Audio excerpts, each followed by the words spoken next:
So before I actually became a Christian, that was my thought. I thought I was good just because I believed that God existed. And that was really all I thought about Christianity.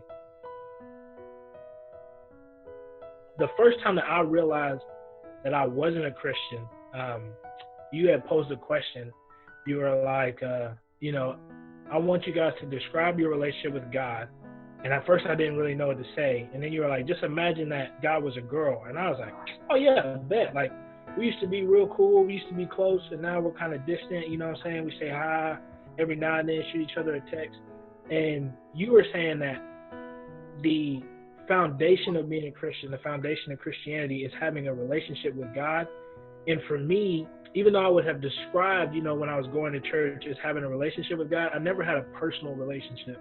And so to me, that was when I started to question, well, am I really a Christian if I don't have a personal relationship with God? And to hear you talk about that being something that we can obtain, us having a personal relationship with God, that was what kind of piqued my interest in, okay, I don't have that, but I want that. We went to Memphis, right? And went to Memphis to this thing called 901 Retreat. At first I didn't want to go. And the only reason I went was because there was mention of a dodgeball and a basketball tournament. The theme of the 901 Retreat was being all in. And hearing about what it meant to be all in, I knew I wasn't.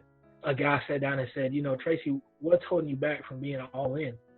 And even though I'd never heard that question before and never even really thought about it myself, I immediately knew my answer. And I was like, well, I don't want to be all in with Christ because there's things I got to fix. There's things I got to stop doing. There's things I got to stop cussing. I got to stop smoking. I got to stop drinking. I have to stop these things before I can fully give my life to Christ. And he gave me an analogy, and he was like, well, imagine you played football, right? And it had been raining, and you get all muddy. You're playing tackle football, whatever. You go back in the house, you got mud all over you.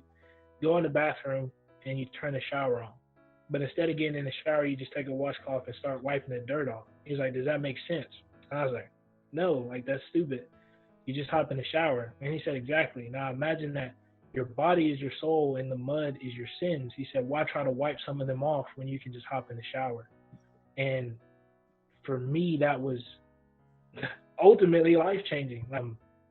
But that conversation with him led me to Christ. Later on that night, I prayed and was like, God, I want to become a Christian. I want to be all in with you. I don't know how to do it.